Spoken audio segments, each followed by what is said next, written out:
This is a Sikha on Likutei Sikha. He's Chelek Tes Zayin, the 16th. It's a new book we're starting. Chelek Yud Zayin. The book 17 of Likutei Sikha is the Sikha of Vayikra, and it's the fourth Sikha of Vayikra. Why am I smiling? You want to know? Because this Sikha is such an amazing Sikha. It's a siyum that Rebbe said on Masechta Tainis, a siyum that Rebbe made 50 years ago exactly, in Tofshin Lamed Beis, 1972. We're now 2022 for his father's Yortzan Chafav, and it's wow. Is this a sikha with footnotes and with the most incredible lomdus, the most incredible scholarliness? So the first thing that happens when you look at such a sikha, sometimes you say, "Uh-oh, this is too deep. I'm going to get lost in the underwater labyrinth of ins and outs and questions and answers." And look, you can take a look at the sikha, you'll see how long the footnotes are. So I'm going to teach it in a simple way, just the basic concepts. I'll be honest with you, that's at this stage the only way I've learned it. And I did see that on Project Likutei Sichos there's an amazing shiur from Rabbi Lipsker. It's divided into 4 parts. Rabbi Yossi Lipsker goes into all the details and so on. But anyway, we're going to learn it in a simple way. Pshuti shel mikra of the Sikha. I hope, at least, Pshuti shel mikra, the way I understand it, at least. Okay. The Pasuk says in this week's Parsha, "V'nefesh ki takriv korban mincha." When a person will bring a korban, a sacrifice of the mincha. It doesn't say when a person will bring a mincha. Why does it use the word korban? So the Torah Kenim learns from this that an individual can bring nefesh, a person, ki takriv, can bring not just a mincha, but he can also bring a korban. What is a korban? There's several things that are called korban. He can also bring lavaina. Lavaina is a kind of spice. It's called frankincense. Yayin, wine. Shemen, oil. Those things accompany a korban, so they're included in the word korban. And he can also bring wood. As it says, Hayochid, the individual is allowed to also donate wood to the Beis HaMikdash. It becomes like a korban. We'll soon see to what extent it becomes like a korban, but we learn this from the word korban. Then the Torah Kenim writes that how would the word korban include wood? We know why the word korban would include oil and wine and levina, because all those things that are not traditionally, but in the Torah, those are things that accompany korban. So we understand why those would be called korban, things that are offered up to Hashem. But why wood? So we'll see that there's a pasuk we'll soon get to from Nehemiah that the giving of wood is also called a korban. So we have to understand. Later the Torah Kenim says that the same way 2 people can't bring a mincha, a korban, a meal offering has to be brought nefesh, it says singular. 1 person has to bring it at a time. You can't bring it in partnership with somebody. Similarly, because we learned those other things that are learned from the same pasuk, wine, frankincense, and wood. So similarly, wine and levena and wood cannot be given in a joint fashion. Oy vey. If you look at the end of Masechta Tainis, you have a big question. Remember, the Rebbe is making the siyum on Tainis. We have to understand, we find that how did they bring the korban? How did they bring the korban of wood? They brought it as a partnership. The Mishnah speaks about 9 families that they had the time of the year that they brought the wood to the Beis HaMikdash. And the Gemara explains, where did this custom of donating wood start from? When the people came up from the exile, they came up to the second Beis HaMikdash to build the second Beis HaMikdash. They thought there wasn't a stock of wood in the offices of the Beis HaMikdash to be used for the Mizbeach. And they rose to the occasion and they donated their own wood. And the prophets among them, remember this is still a time of prophecy, the beginning of the second Beis HaMikdash. So the prophets among them said that this will be an annual thing. They did it once. This will become their tradition, their mitzvah, that even when the office of the Beis HaMikdash is full of wood, these families will be given the opportunity to donate their own wood, as it says, and this is a pasuk in Nehemiah which describes the beginning of the second Beis HaMikdash. B'Hagayid is that they made lotteries, and they placed the lotteries al kurban. The word here, it looks like korban, but it's actually in the punctuation is kurban. Al kurban ha'etzim ha'kohanim ha'levim. And so they made lots. They made a roster of the giving of the carbon of the eitzim of wood and the kohanim and Leviim and the people to bring it to the house of Hashem at appointed times each year to burn it up on the Mizbeach of Hashem as it says in the Torah. In other words, these families were given, they did it once, they stepped up to the occasion, they're now given the opportunity, the mitzvah to do this every year. Well, if you just read the simple understanding here, the simple story, the way the pasuk says and the way the Mishnah describes what took place, so it seems very clear that this is done on a family basis. In other words, a shutvus. It's a not a competition. It's a partnership. It's brought in partnership for the whole family. But we just said that the carbon of the eitzim wood can be brought as a sacrifice, but it can't be brought, right? Because we learn it from the pasuk nefesh kitakriv mincha. It's learned nefesh kitakriv korban mincha. Nefesh is singular. So on the one hand, it seems to be that the basis for calling wood a carbon is because we learn it from the mincha. On the other hand, there it says it has to be an individual that brings. We talk about the carbon eitzim. It seems to be that we're talking about families bringing it, which is not individual. Base. So we could maybe have answered that the din of giving this wood in Teres Kenim is not talking about the same carbon eitzim. In other words, it could just be the same. It sounds the same because we're using the same language, being called the same name, but it could be it's two separate things. That what's talked about in Nehemiah, that the families brought a contribution of wood, could be that was a contribution of wood, and it didn't actually mean that it was a carbon like what is being intimated in Teres Kenim.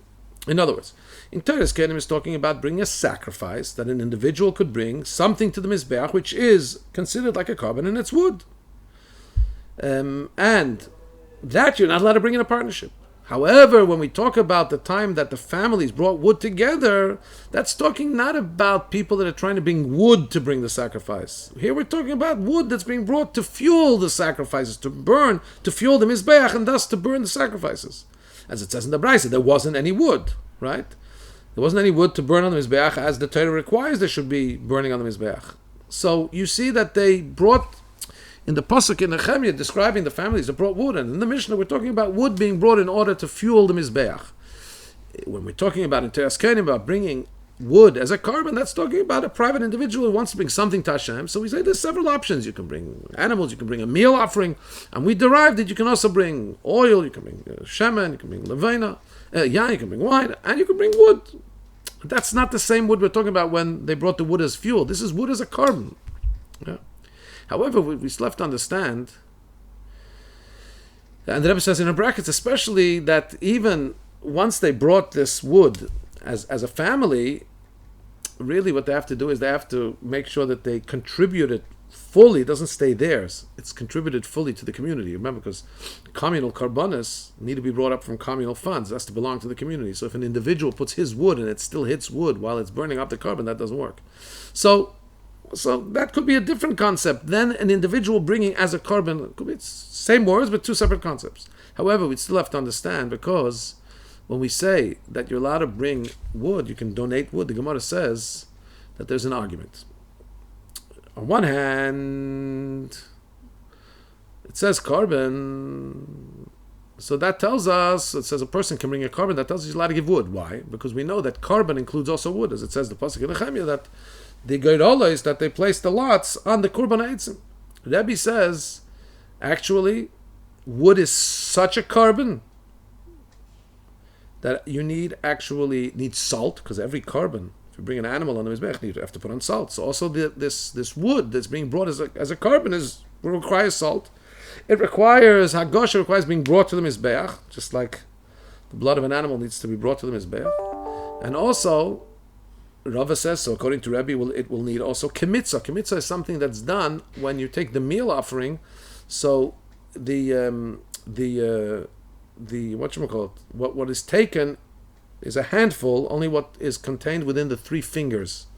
That's a kemitzah. So how will you bring it like a handful of the wood to the Mizbeach in a way of kemitzah? So that would be done, as Rashi says, by crushing, splintering the wood, making it into small pieces. Then you could take a handful. And Papa says, according to Rabbi also, the wood would require more wood to burn it with. You understand? When you bring a carbon, you need to burn it with wood. When you bring this wood as a carbon, you would have more wood to burn that wood. So 1 second. The Gemara is saying you're allowed to bring karbanis. You're allowed to bring wood as a carbon, and the pasuk that it's using is the pasuk in Nehemiah speaks about the wood that was donated. So it seems it's the same thing. We were trying to say maybe it's two things. There's wood that's brought as a carbon and wood that was brought as a donation to fuel up the Mizbeach. But when the Gemara speaks about wood that's brought as a carbon, it uses the same pasuk to prove that it's called carbon by talking about the carbon that was donated, the wood that was donated to fuel up the Mizbeach. So we can't say it's two separate things. And similarly, the Tosefta also has seems the same thing. It says, why was it seen proper for the Chachamim to say that the time when the Kohanim and the people brought the wood, that they should be special days. There should be special days, which is like a Yom Tov. What is the Gemara asking? The Gemara is asking if everybody can bring wood, every person can bring a carbon of wood. So why are these special days when the 9 families brought them historically because there was no wood? The Gemara asks, why is that singled out? Well, what do you mean why it's singled out? That by asking the question and comparing the two, it shows that we believe they're the same concept. So if they're the same concept, how is it that on one hand we say the carbonates can't be brought with partnership, and yet here the whole to-do about the 9 families that brought wood for the Mizbeach, and every year they were given that opportunity, how do we... That took place in partnership. Again, we tried to say maybe there's 2 concepts of carbonates. No, it doesn't seem to fly. And if, according to the Rabbanan, there's two separate things, so how the proof from Nehemiah doesn't really work. Proof from Nehemiah is talking about a family gift, and the Gemara is trying to talk about the personal gift of carbonates. No, must be that they're actually the same thing. We can't create this distinction. Also, we have to explain. So we've asked a question. It seems to be clear in the Teres Kenim that the same place we learn you can bring wood as a carbon is the same place we learn that it's nefesh, it can only be done by a singular person. Yet the whole shebang about the carbon eitzim we learn in the end of Masechta Tainis is all about families giving wood. How can that be? There's more that has to be done by one only. Also, what will require explanation is what's the reason of the argument between Rabbi and the Rabbanan. In other words, it would seem that both Rabbi and the Rabbanan learned that Karban Mincha, when it's Pashuk says V'nefesh ki takiv Karban Mincha, that when a person brings a Karban Mincha, both Rabbi and Rabbanan learned that also includes wood. It also seems clear that everybody, even Rabbi, will understand how do we know Karban can also mean wood, because we have this pasuk in Nehemiah that says that there were the lots that they put to those that brought the wood. But this pasuk tells us, it uses the word carbon, right? So what's the basis of their argument? Why does Rebbe take that word carbon and go all the way and says it requires to be brought to the Mizbeach, it requires salt, it requires to be splintered and a handful brought? And the Rabbanan just say, you can bring it, it's the mere fact that you bring it to the Mizbeach, that's enough. You don't need to go and actually treat it like a full carbon. Why does one insist all the details of carbon, the other doesn't? Rebbe is going to explain to us as the Sikha develops. Rebbe and Rabbanan had a different relationship with how to understand the word carbon here. How literal or how general. Gimel, paragraph 3. According to this, we also can't answer this question in another way. There was another way we could try and answer this question, and other Mefarshim do learn it like this. That the fact that the donation of the wood can't come in partnership, it's only according to the opinion that learns that you learn the ability to give wine, oil, and levina, and wood, from the word carbon, as we said. A person who brings a carbon, mincha, we said the word carbon includes all these other things. It says nefesh, if one individual can bring it in partnership. However, there's an opinion that learns that you can bring these other things from another word. It learns that you can bring wine and oil from another word. It says, when it tells us about the nesochin, the wine pourings, libations on the Mizbeach, it says, this is what you should do, and for the amount of animals you bring, that's the amount of wine you'll pour. And then there's a passage that says, Kol ha'ezrach yaseh kocha es'ela. Every person, ezrach, like a citizen, every member of the Jewish people, should follow this procedure. The fact that it says ha'ezrach, why does it say ezrach? So that tells us, how do we learn this from ezrach? In other words, not just Not just does the wine and the oil follow up on a carbon, but kol ezrach, even if somebody comes in as an individual and wants to offer it without having offered an animal, just as itself as a carbon, you could also do it, right? So if you could learn it from that pasuk, okay, so you don't have the singular nefesh that told us can only be brought as an individual. So maybe we can bring it in partnership at one. There's a problem with that. Because we won't answer the question, okay, for wine and oil, maybe we have another source that will tell us you can bring wine and oil, and the limitation of saying it has to be done as an individual and not as a partner isn't there in that pasuk. It's only there in the pasuk carbon. However, we still have a problem because it says that speaks about the carbon eitzim. According to all opinions, I mean, this is a pasuk that speaks about the carbon eitzim brought by families. And okay, maybe there is one opinion that says you can bring wine and oil as partners, but there's another opinion that says you can't. And this pasuk that speaks about, so even if you want to put wood to be similar to wine and oil, that you can bring it also but as an individual, as a group, with a partnership.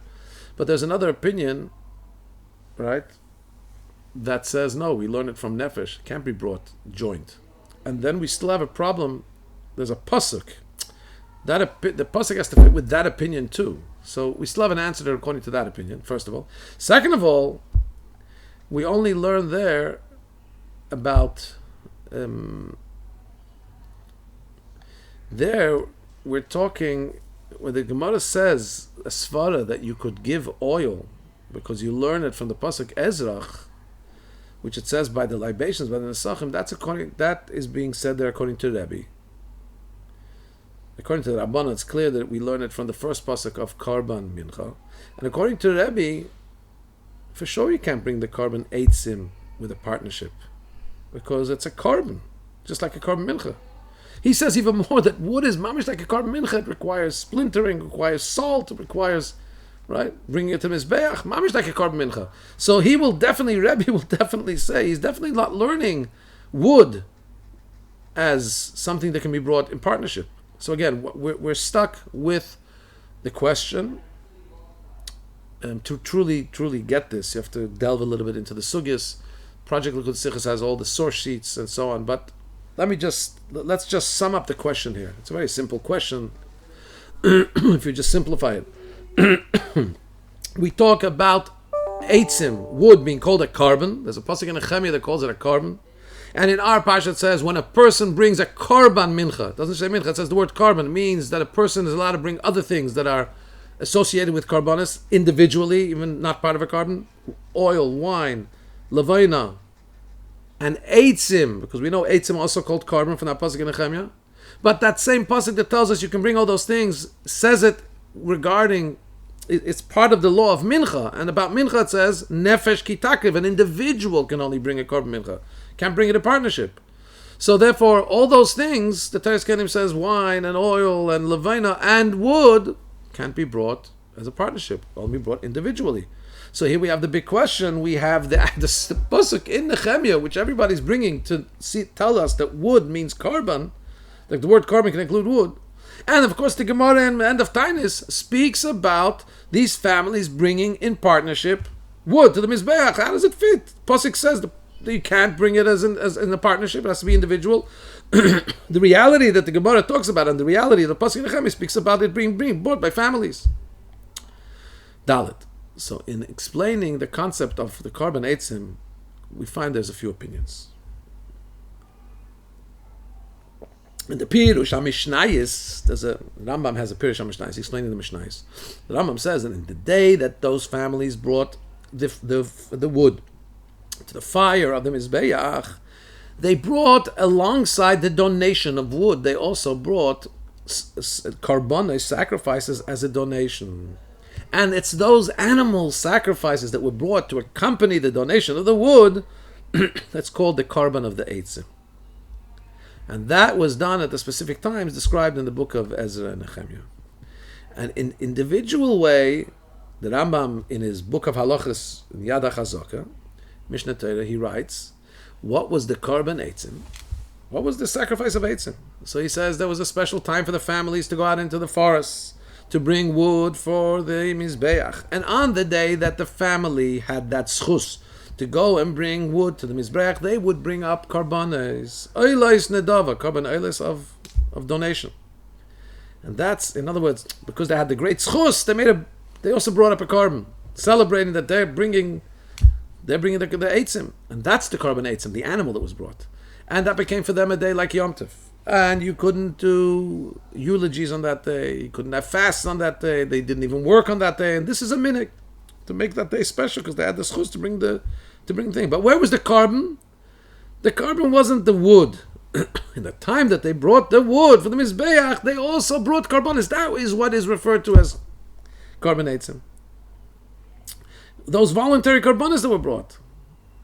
The Ritva, however, says that actually the carbon eitzim actually means that the wood became a carbon. They would burn on the Mizbeach the wood that they gave, additional wood, not just what was needed to fuel the Mizbeach for necessity, but there was additional wood. In other words, they made sure there was plenty of wood, and that wood burnt on the Mizbeach. That was the carbon eitzim.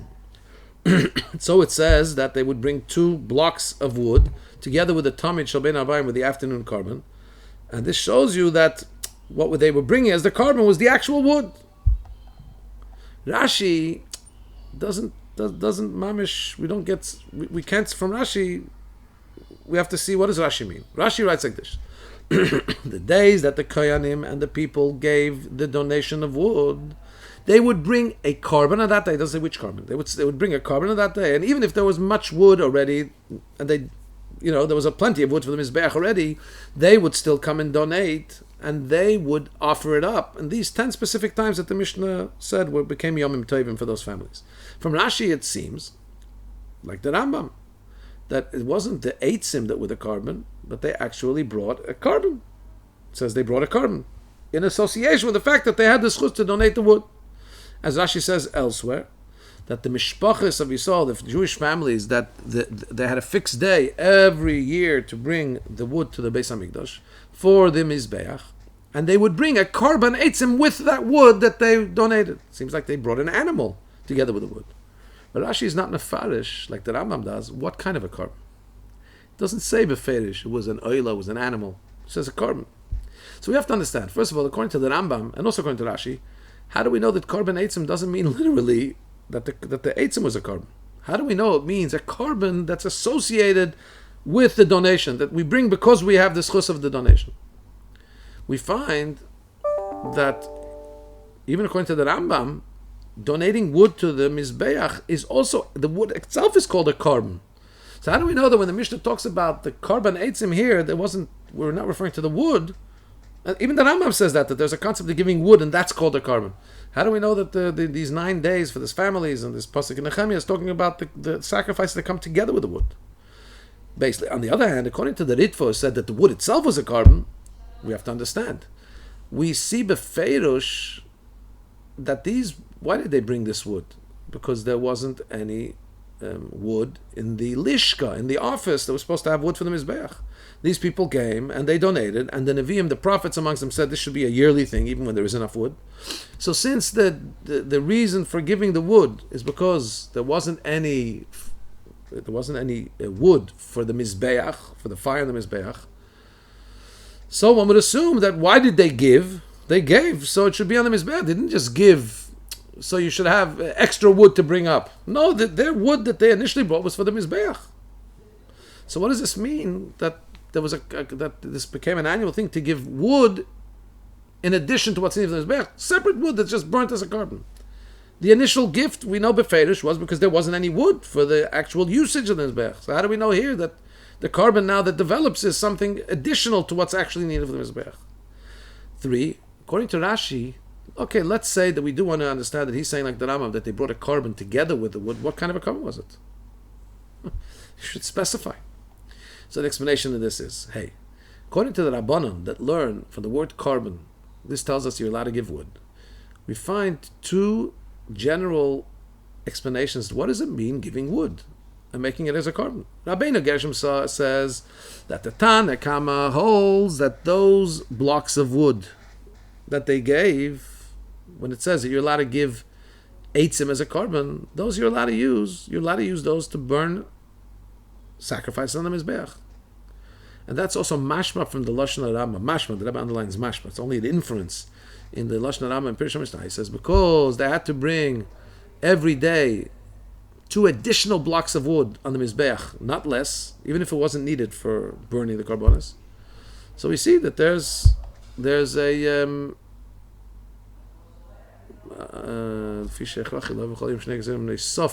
so we see that in general the wood is the wood that's needed to burn them on the Mizbeach. The Ravid says no, that according to the Rabbanon, the wood that becomes a carbon is something that's offered on its own. We understand, according to the Ravid, though, we have to say that these wood, even according to the Rabbanon, they're not an actual carbon like Rabbi. Rabbi holds that wood can be an actual carbon. According to the Rabbanon, no. So either it's being used to burn the carbonas, or it's being burned separately. So we can say this is machlekes between Rabbi and Rabbanon. Each goes according to their way of understanding things. And we find the Rabbi and Rabbanon have an argument. They go to Shittusai according to their opinions in many other places in Shas. What's the argument? A lashon of the Torah, or when Chachamim say an expression, when it says a language, does it mean specifically what it says, kipshutai literally, or and with all its details of what is meant by that word, or can it mean just partially, just generally what that word means, one detail even? Let's bring it home to our case. According to Rabbi, since we learn from the word karban mincha that wood can be brought as a carbon, so what does Rabbi say? Especially we find a pasuk in Nehemiah that wood is called a carbon, literally. So he says, look, it's literally a carbon. These wood itself became a carbon. They have a din of a carbon and all their details. That's why Rabbi learns that you have to put salt on it, you have to bring it to the Mizbeach, all the things like a carbon mincha. The Rabbanan say, no, even though we understand from the word carbon that this teaches us you're allowed to donate wood, and the pasuk does say in Nehemiah that wood is called a carbon, but it doesn't force us to say this big chiddush that has to be in every aspect like a carbon. Because that's a big thing to start saying. You got to splinter part of the wood and bring it as the same way you would bring a handful of the mincha, and you have to bring it to the mizbeach and bring salt on it. This is a big chiddush. It's enough to say that in some detail they're like a carbon. They become burnt on the mizbeach like a carbon. Or as the Ravid said, you bring it by itself on the mizbeach to be burnt. But la'olam, the machlekes of Rabbi and Rabbanan is going to be, to what extent do we see this wood as being a carbon? Does a carbon mean it has to be a carbon in every way? Or is it enough that it's burnt on the Mizbeach? Vav, according to this, we'll also understand in our case, since the Rambam passes like the Rabbanon, so even if we're going to say that the wood itself was brought on the Mizbeach, like the Ravid says, it was offered separately, but since it wasn't a literal carbon, like Rebbe, so it doesn't make sense to say that because they brought something that's similar to a carbon, has a general aspect of a carbon, it's brought up on the Mizbeach, that's why you should make that day they brought it as a yontif, and not allow fasting and eulogies. Especially, it seems that the Rambam holds that the fact that they donated eitzim really means it was just to fuel the Mizbeach. And that's enough to call it a carbon, by the way. So it's very difficult to say that this was the big to-do of these 9 families. Because of that, those 9 families had a Yom Tov, not a lot of fast, and made it a whole to-do. I mean, if it's just providing, not just, but if you're providing wood to a carbon, it's not really part of the carbon, it's just enabling the carbon. And at the end of the day, it's not even your wood. When it's burning, you had to have given it to the community already. So how can we say that would be a reason for this to be like a Yom Tov for them? By that mishpacha. So that's why the Rambam learns that when that day came, the reason it became a Yom Tov is because they also used to bring karbonos. And that's the carbon ha'etzim that makes it a day of Yom Tov. Because they brought voluntary karbonos. Bringing a carbon, a literal carbon, a proper carbon, that becomes a day. That already is a cause for celebration. And it's no kasha that this carbon, according to the Rambam, is called carbon ha'etzim. I mean, it wasn't wood, it was a regular... Even though it's not the wood that was the carbon, but because the Rambam says, the Rama is passing like Chachamim. And like we said, the Chachamim say that even when it's not literal, it can also, if it has one aspect of it, that's enough to fulfill the meaning of the world. So also Korban HaEitzim. It's not literally that the Eitzim was a Korban. It means that these sacrifices that were brought in honor of the donation of the Eitzim, they become called Korban HaEitzim. And according to the Rambam, square brackets here, there's also no question why these 9 families brought it b'shutfus. We asked, how could you bring it in what you call partnership? Because the wood was for firing up the Mizbeach, and it wasn't in itself a carbon. So it wasn't actually brought as a carbon. So that you can bring as a partnership. And also the carbonas that were brought, a carbon oila, you're allowed to bring, and you're allowed to bring as a sacrifice.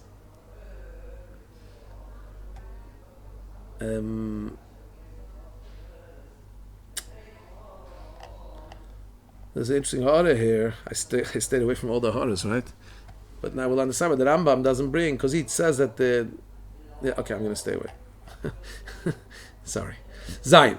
Rashi, however, says, which in his Pirush on the Gemara, he doesn't paskin halachas, he's a pashtan. He tries to explain, even in Gemara. We know in Chumash he explains Pirush Pshutei. Also in Gemara, he's explaining the simple reading of the Gemara.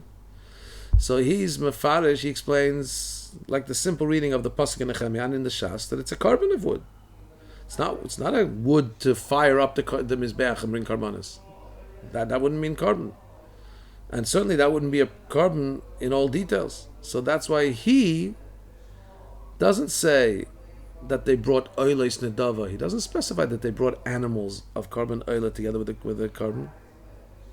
Because first of all, you could ask, who says that? How do you understand this? From the pasuk in Nehemiah, it says they brought carbon of wood. But also, that doesn't fit the simple meaning of carbon eitzim. It seems that the eitzim is a carbon. And that's why, the way Rashi says it, he says like this: in these 9 times, the Kohanim and the people would donate to bring wood, and they would bring a carbon on that day, and even if there's a lot of wood already for burning the carbonas, they would still bring, and they would still sacrifice in these 9 days. Or as it says in another Mishnah, these families had a kaviyos, they had an established pattern every year to bring wood to the Beis HaMikdash for the Mizbeach, and they brought a carbon eitzim with it. From this itself that Rashi has said that they brought a carbon, and it doesn't say which kind of carbon. We could say that according to Rashi, and according to the simple reading of the Pasuk in Nehemiah and the simple understanding of the words of Chazal, it doesn't say he brought an animal carbon with it. We could say that the carbon was the wood, part of the wood. So they brought wood for firing up the carbon, and part of that wood was not just for burning carbonas. It was to be a separate carbon eitzim. That wood would be, like the Ritva says, like we said before, the name of Ritva, would be like a carbon. According to this, we can understand what the Ritva says, that they would burn up on the Mizbeach by themselves some of the wood that had been given beyond what was needed for the Mizbeach. And this is called carbon eitzim. The eitzim itself became wood. And this proves that this would mean that it's the carbon eitzim, and there was not other sacrifices brought on that day. Also, according to his opinion, according to the Ritva, there was 2 kinds of wood. They brought wood for firing up the carbonas. They brought wood to supply the Mizbeach with wood. As it seems, bepashtus, that there was no wood. They had to bring wood. But he also comes to say that there wasn't a separate carbon as the other known carbonas, like animals that are given as a voluntary carbon or something, carbon oila. No, the carbon that accompanied the wood was actual wood, additional wood that they burned just as a carbon of wood. Part of the wood was given just for the Mizbeach to be a carbon. According to this, we'll understand, according to Rashi and Ritva, that in these 9 times, Taka, the Mishpachas gave wood, but they gave it in a way of a partnership. 1 second. We said you can't bring a carbon eitzim as a partnership. So why could they do it here and still be considered, the eitzim would be considered a carbon? Because what they brought as a partnership, the families brought the wood that was needed to burn up the carbonas. The fact that they then took part of that wood and made that as a carbon eitzim, that's not in a way of shutfus. That was for each individual on his own. You understand? So the family brought together the shipment of wood. And then, one by one, this is what the Rebbe seems to be saying, they would give the carbon eitzim, there would be some wood appropriated, for not for what's needed for the regular servicing of the Mizbeach of that day, but to be given as a carbon eitzim. The Rebbe puts here in parentheses, even though it's a bit difficult to say this, that within the carbon eitzim there's two parts. There's the general servicing of the Mizbeach with wood to burn the thing, and then there's a carbon of the eitzim.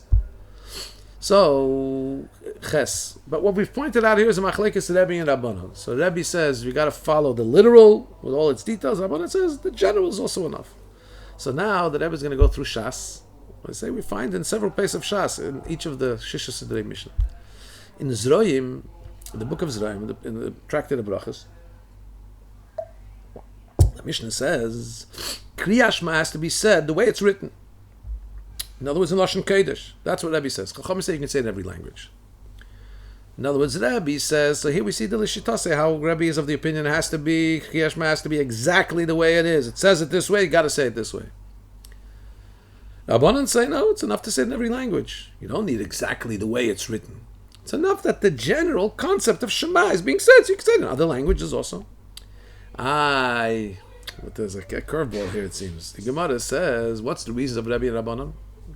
Says the Gemara, what's the reason of Rabbi? Pasuk says, Vahoyu. It has to be said this way.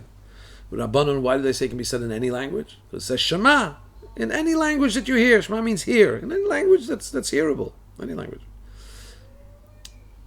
So it seems to be that it's not based on the way they understand the concept. In other words, you need exact details, or do you need generality? It seems there's specific psukim.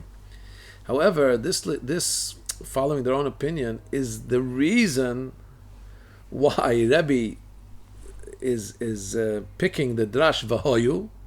It has to be exactly this way, and the Chachamim are picking the drash Shema in any language. And you see this from the Gemara, the continuation of the Gemara. The Gemara says, if Rabbi is saying that only here you have to say it in the language, does it mean to say that Rabbi says that the rest of the Torah can be said in any language? If you have to specify that only Shema has to be said this way, if the rest of the Torah has to be said exactly in its language, so you wouldn't have to specify by Shema. No, he says no. The reason why Rebbe has to learn a drash, Vahoyu, has to be exactly this way is because otherwise you may say Shema. He says always everything has to be literal, but with Shema, you may think there's an exclusion because it says Shema in any language. He says no, don't listen to that exclusion, Vahoyu. It has to be exactly the way it is. The Chachamim, so maybe the Chachamim, if they say that over here you can say it in every language, yeah.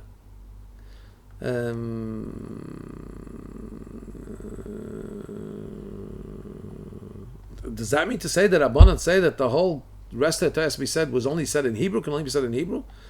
Because if you could say the rest of the Torah in every language, why do they have to say by Shema? Big Chiddush, you could say it in every language. So he says no. It says Vahoyu. Chacham say the whole Torah can be said in other languages. But it says Vahoyu, I would think that Shema has to be dafka said this way. No. So that's why it says Shema. No, don't listen to something that will mislead you and say it has to be said only in Lashon Kodesh. It's not going to be said in every language.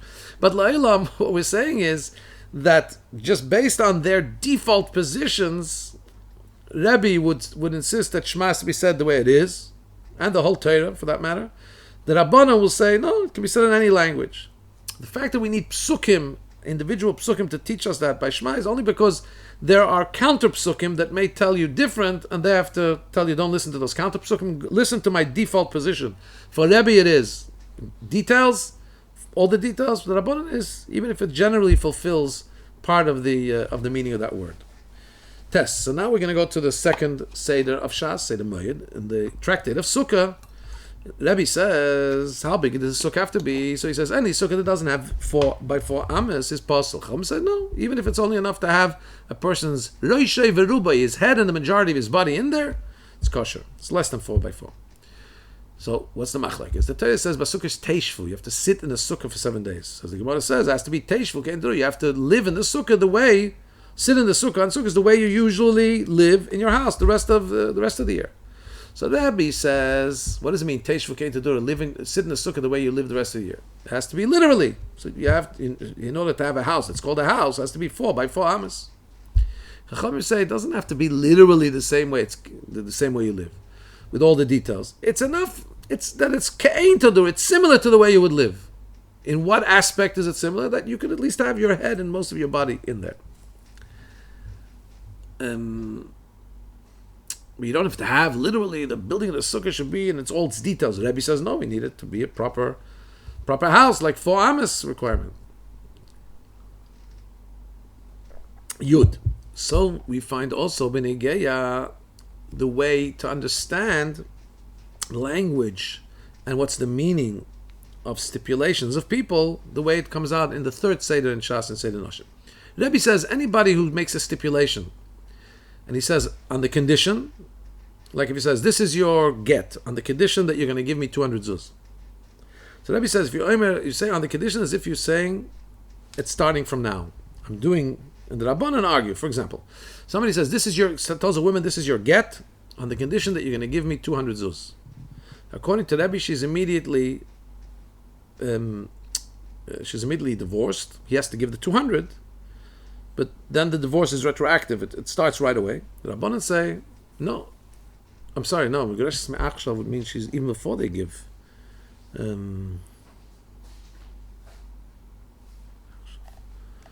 It becomes a get, and then he has to fulfill the Tanai. The Rabbanan says that it only becomes a get after the details, after the stipulation is fulfilled. So how do we see here that again it's a Rebbe and Rabbanan going in their way of understanding things? The Rebbe's shitta is when there's a speech, when there's a commitment, and there's an action in actuality that the person is doing now, he's giving the get now. Even though he says on the condition, we take the literal understanding, he's giving the get right now, and that's when it's going to be effective. He added on the condition, okay, so he has to fulfill the condition, but that's not going to take away from the literal meaning of what he said. The get is starting now. However, the Rabbanan say you can't. You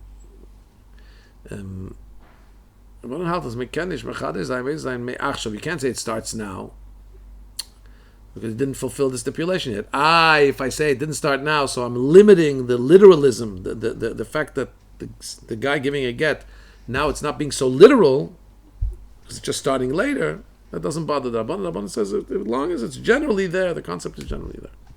Yud Aleph. Also, the same Lashitose, the same following of opinions, Rabbi and Rabbanan, is we find also in learning one thing from another. With Gzeir Shav in the Seder Nezik in the book of Sanhedrin, it says if a person did the sin of Me'ilah using something of Hektish, if he did it with a mazid voluntarily, intentionally. Rabbi says there's a punishment of death. Chacham says no, it's just a lav, it's a warning. Why does Rabbi say it's associated with a punishment of death? Rabbi always says because he learns a gezeira shava from truma. It says the word chet by using hektish. It says the word chet by violating truma. Just like we know that truma, the violation brings with it a punishment of death, of misa. Also here, the violation of me'ilah will bring death. Rabbanan says no. The pasuk says boy. The word boy is used in it. In other words, umesu boy ki yichalu. It says about truma that there will be death in it, in this thing, in truma, if somebody violates truma. Only in this, to exclude me'ilah. If somebody violated, used for their own purposes, something that belonged to Hekdesh, he doesn't get the punishment of violating truma. So in other words, we see, according to Rebbe, since the whole din of me'ilah is learned, the whole law of violating hektish, to use it for Hashem's property, to use it for your personal use, is learned from Exer Shava, from Truma. So we have to understand that the Torah means to literally compare the two, just like this one is death, this one is death. According to the Rabbanan, they say, no, they also agree we learn one from the other, the Exer Shava Chet Chet. However, they say that it's the learning of the Exer Shava doesn't have to be literal and in all details. So they say that if we find the word boy that comes to exclude the extension of the detail of the punishment of Misa from Truma to Me'ilah, we can listen to this exclusion. And it won't affect the Gezer Shava. It can be similar in many ways, but there can be some ways where it's not. According to Rabbi, it has to be similar in all. Yud Beis, according to this, we'll also understand that the Lishitase we say between Rabbi and Rabbanon, we find it also in other machlekes where it's not necessarily Rabbanon that are arguing with Rabbi, but even another individual. But if it's arguing with Rabbi, we find that Rebbe is on one position, going with the literal, and the one who's his sparring partner, so the one who's arguing against him, is going according to the way the Rabbanon go. Where do we see this? In Seder Kochim, it says that Klei Shodes, items that are used in the Beis Hamikdash, that were made out of wood, Rabbi says they're puzzle. Used in the Beis Hamikdash can't be made out of wood. Rabbi Yosef, the son of Rabbi Yehuda, says it's okay. What's the argument? So it says Rabbi learns klali uprati. Rabbi Yosef learns riboy umiyotu. What does this mean? Rabbi learns klali uprati. There's a way of learning that's klal uprat or klal. It says make a menorah. That's a generality. It doesn't say from what to make. And then it says make a menorah zohav tar from pure gold. Oh, now we have a detailed gold. And then it says, Mikshot te'asa menorah, the menorah should be made out of a block, should be chiseled out of a block, rather than different parts put together. So again, it just said menorah as a generality. So when there's a generality, and there's a detail in between that says menorah, it tells us that the generality, the menorah, has to be similar, while the word generally can include something besides the detail that was specified, that has to be gold, but it still will have to be something similar to that specified detail of gold. What will that be? At least it has to be metal. Rabbi Yosef says, no, he learns ribuy miut. How does this work? It's a different form of learning. It says, and you shall make a menorah. So the Torah included everything can be used for a menorah. And then it says to make it out of pure gold. It eliminated everything. It can only be gold. And then it says again, Mikshot Yasam, the menorah should be made out of chiseled. And again it says menorah, which seems to include anything you want you could use to make the menorah. So how do we learn? So riba, miyat v'riba. What did it include? Included everything. What did it exclude? Excluded one individual thing that can't be used for menorah. What is that? Earthenware. Earthenware is improper. But everything else can be used. So according to this, also wood could be used. So in other words, how you see the pattern here. According to Rabbi, who holds that a learning it has to be more literal. So therefore, he's going to learn in the way of learning of klal that the detail has to be that the generality has to be as similar to the detail as possible. Again, because he's keeping things together, keeping things more similar. Rabbi Yosef Yehuda is going in the shit of the Rabban and say even if it's only partially connected, that's already good. So that's why he says even if there's only in one detail there's some connection, that's already enough. So that's why he learns it over here. Ribuy miyot ribuy. So everything's included, even things that aren't similar to the detail of gold that was said here. There is an exclusion, and that's enough. One exclusion is also enough. Earthenware. Why? Because that's the lowest of the low, and even for a human king, it doesn't. You don't use that. Now we have an inyan in Taris, the final sugya, the final book of Shas. It says somebody goes into the land of the nations. So there's the Chachamim made a certain tumah that by default, if you walk into the land that's not in Eretz Yisrael, because we don't know what's going on there, people were careful about where they put dead bodies and so on. So therefore, there's an automatic tumah that's a tumah that Rabbanan decreed. What happens if you go in a box? In other words, you're covered over. Let's say you're going carried in one of those carriages. So Rabbi says, not a carriage, but being held. We carried in a box or something. So Rabbi says, you told me. Rabbi Yisrael says, no, it's tar. What's the argument? One holds that an oihel, really, technically, if you're enclosed, you shouldn't become tummy. One holds that because this enclosure, this oil, this moving enclosure that's covered over, even as a tent, it's covered over from the top. One holds a movable box like that is called oihel, and it will give protection from tumah. The other holds, no, it's not. So Rabbi holds, it's not considered oil, it's not good enough. Why? Because Rabbi says, in order an oihel, a covering, a building, should protect somebody, should interrupt and protect somebody from tumah, it has to be an oihel, a structure with a roof in all details. And structures with roofs are not movable. So if this one is movable, it loses its protection. It won't protect before the tumah.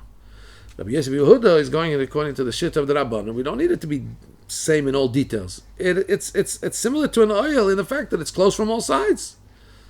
It's its own entity, its own space. Therefore, it should also protect from being affected by tumah, like the Rabbanan. And that's why it will be v'toher. That's why it will be v'toher. The Sikha ends with the word toher. Interesting that this Sikha doesn't finish off with any Hira and Avedis Hashem. It's very, and again, there's so much footnotes here. Such a beautiful Sikha. You could spend hours and hours and hours on it. The Rebbe's delving into the details and nuances and Ge'inus, genius. We don't have to say the Rebbe's genius in learning Torah, but very, very beautiful. We only tapped, not even the tip of the iceberg. But that's what I was able to do. That's what I did. All the best.